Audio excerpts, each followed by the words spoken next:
So picture this, you're 11 years old. You've got your bike, your hoodie zipped up, the air is freezing, but you don't care. You're pedaling down a country road in Midleton, County Cork, thinking about literally nothing, maybe Pokemon, maybe what's for dinner. And then you vanish, like completely gone. Not for an hour, not for a few hours, not even overnight. Days go by, and suddenly an entire country is on pause. People are skipping work, schools are buzzing, strangers who never even heard your name are out stomping through muddy fields looking for you. And here's the kicker, this wasn't just some missing child story that made page 6. Nope, this was front page, primetime, wall to wall coverage. Ireland wasn't just reading about Robert Holohan, Ireland was living it. The whole nation turned into detectives overnight. Neighbors, farmers, college students, old folks who probably hadn't walked that much in 20 years, all of them side by side with guards searching for one boy. Robert Holohan, 11, gone. First up, Robert Holohan, 11 years old, Ballyedmond, Midleton. He's that kid who was always outside. The type who'd come home with mud on his shoes and scrapes on his knees because, shocker, he actually played outdoors. He loved his bike, he loved messing about in the fields, and he was basically the kind of kid everyone in a small town knows. Not because he was loud, but because small towns are like that. You blink and suddenly you know what your neighbor had for dinner last night. Then we've got Wayne O'Donoghue, 21 years old, an engineering student, and here's the detail that made jaws drop later, Robert's neighbor. Yeah, not a stranger, not a mysterious shadowy figure, the guy living right next door. The kind of person you wave at, maybe ask to keep an eye on the dog while you're gone. He was young, smart, going to college, the last person anyone had on their mental suspect list. And of course, Magella and Mark Holohan, Robert's parents, normal Irish parents, suddenly catapulted into this nightmare of TV cameras outside their door and reporters asking for quotes when all they wanted was their boy back. One day they're living a quiet life in Cork, the next they're the faces of Ireland's most heartbreaking story. So that's the cast. An 11-year-old boy, a neighbor who looked harmless enough, and a family who never expected their names to be known across the whole country. It's January 4th, 2005. A normal Tuesday morning in a quiet little corner of Midleton, County Cork. 11-year-old Robert hops on his bike. No drama, no ominous music, just a kid going out to ride like he had 100 times before. But here's the thing, he never comes home. Hours pass, his family starts to worry.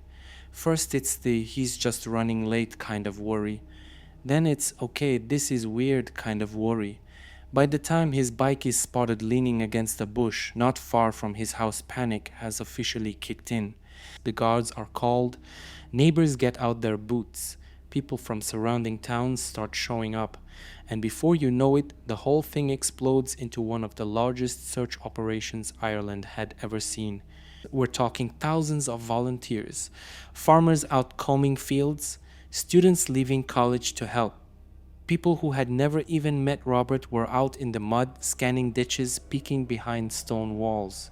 For 8 straight days, Ireland basically turned itself into one giant episode of CSI. News channels covered it non-stop. Headlines screamed updates. And everyone, literally everyone, was asking the same question. Where is Robert Holohan? So after 8 long days of searching, hope is hanging by a thread. People are exhausted, muddy, and honestly starting to fear the worst. And then it happens. Robert's body is found in thick undergrowth at Inch Strand, about 12 miles from his home. The nation that had been holding its breath suddenly exhales, but not with relief. It's grief, heartbreak. The nightmare everyone tried not to say out loud is now real. And here's the detail that hit hardest. All those volunteers, all those days of searching, Robert was never going to come home. He had been gone from the very beginning. For a country that had been glued to TV screens waiting for updates, it was a gut punch. Instead of a miracle, Ireland got tragedy. And now the case shifts. This isn't about finding a missing boy anymore. It's about finding out who did this and why. So at first, this whole thing looks like a tragic missing child story. People are whispering maybe he got lost, maybe an accident, maybe he wandered too far. The kind of stuff you tell yourself to avoid thinking about the darker possibilities. But once Robert's body is discovered, the case flips. This is no longer a search, it's a crime scene. And suddenly, the quiet neighbor kid you'd never suspect, Wayne O'Donoghue, is under arrest. Here's the wild part: Wayne doesn't plead guilty to murder. Nope, he admits to killing Robert, but only pleads guilty to manslaughter. Which is like saying, yes, I did it, but not in the way you think I did. That one sentence changes everything. Murder carries life, manslaughter, way less. The entire trial shifts gears because of that plea.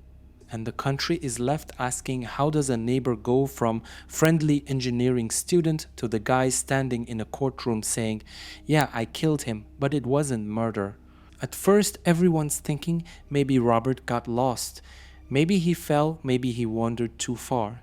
People were clinging to hope because that's what you do. But when his body was found, the case flipped on its head.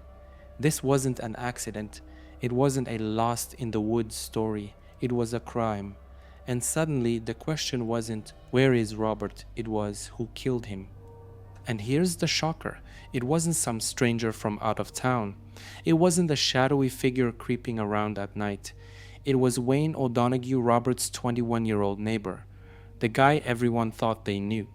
Wayne admits he killed Robert, but hold up, not murder.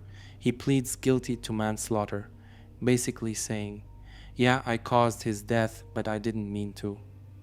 And that, my friend, is the moment this whole case went from tragic to unbelievably controversial. When the experts stepped in, the story got darker. The state pathologist, Dr. Marie Cassidy, takes the stand, and what she finds, Robert didn't just fall or get knocked off his bike. He died from asphyxia, basically neck compression. There were deep bruises, signs of strangulation, and injuries to his mouth. And here's the kicker: no rope, no belt, no fancy weapon, just force, pure human force.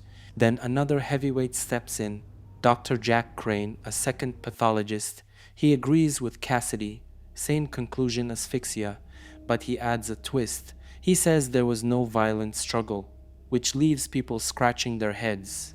How does a healthy 11-year-old boy just get overpowered like that without a fight? And that's when the case goes from tragic to confusing.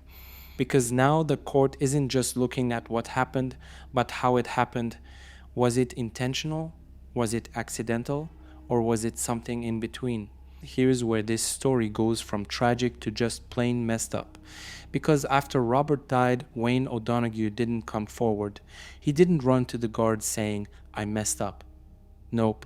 Instead, he hid what happened. And not just hid it, he actually joined the search. Picture it, thousands of volunteers, Robert's parents crying out for help, TV crews filming the fields. And Wayne is right there, walking shoulder to shoulder with people, pretending to look for the boy he already knew was never coming back. It's the ultimate double life. By day, he is concerned neighbor. By night, he knows the truth: Robert's body is hidden away, and every hour that passes makes it harder for anyone else to find out. And it doesn't end there. For nearly 2 weeks, Wayne keeps his secret. It's only on January 16th, after Robert's funeral, that he finally cracks. But even then, it isn't him. It's his father. His father is the one who calls the guards and says, "My son needs to tell you something." That moment changed everything. Ireland went from heartbreak to absolute shock. By late 2005, this whole saga hits the courtroom. And honestly, people are expecting fireworks. A murder trial, a child victim, a neighbor accused. It's the kind of case that usually ends with headlines screaming life sentence. But not here. The jury listens, the evidence rolls in, and when the dust settles, Wayne O'Donoghue is found not guilty of murder. Instead, he's convicted of manslaughter. In January 2006, the judge hands down the sentence: 4 years in prison. 4 years. And just to make things even lighter, it's backdated to when he was first arrested, which means the clock was already ticking down. The judge does call him out though. He blasts Wayne for hiding the body, for misleading the guards, for letting Robert's parents live through that cruel, dragged out search. He flat out says the cover up made the grief worse. But still 4 years, that's all. So while Robert's parents are sitting in court devastated, the rest of the country is outside practically screaming. How is this justice? Here's where things go nuclear. After the verdict, Robert's mom, Magella, delivers a victim impact statement that basically sets the courtroom on fire.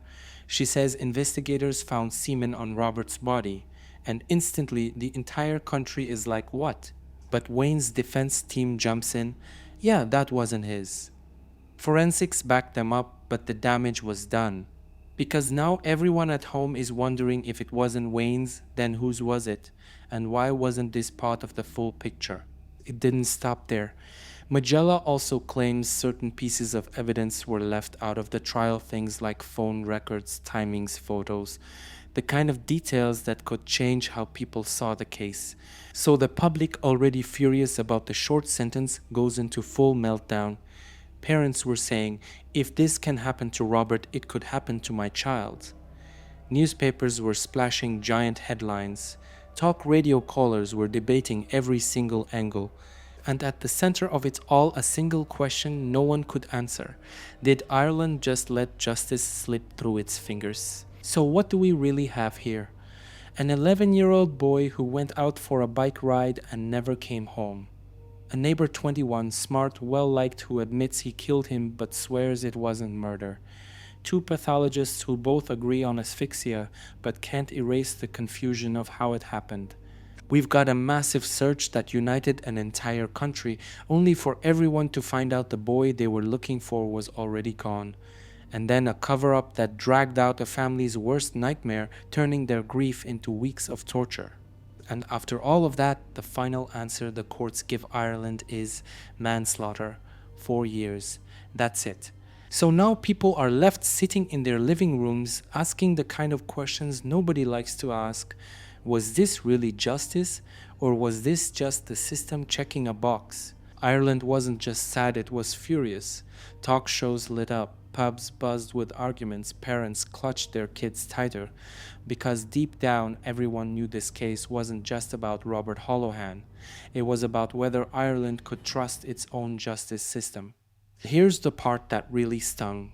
Wayne O'Donoghue was sentenced to 4 years in prison, but he didn't even serve the full time. He was released after just 3 years, walking out early for good behavior. So think about that. Robert Holohan lost his entire future. 11 years old, gone forever. Meanwhile, Wayne does 3 years, gets his degree, and quietly builds a life after prison. And that's the haunting irony. One boy is frozen in time, forever remembered in those missing posters, Forever 11. The other gets to keep living, even though his name will always drag Robert's shadow behind it.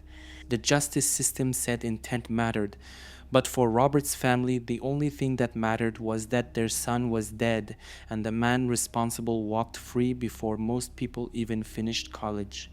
So next time someone says, the truth always comes out, remember this case. Because here, the truth came out in pieces. Some of it never came out at all. And Ireland was left with more questions than answers.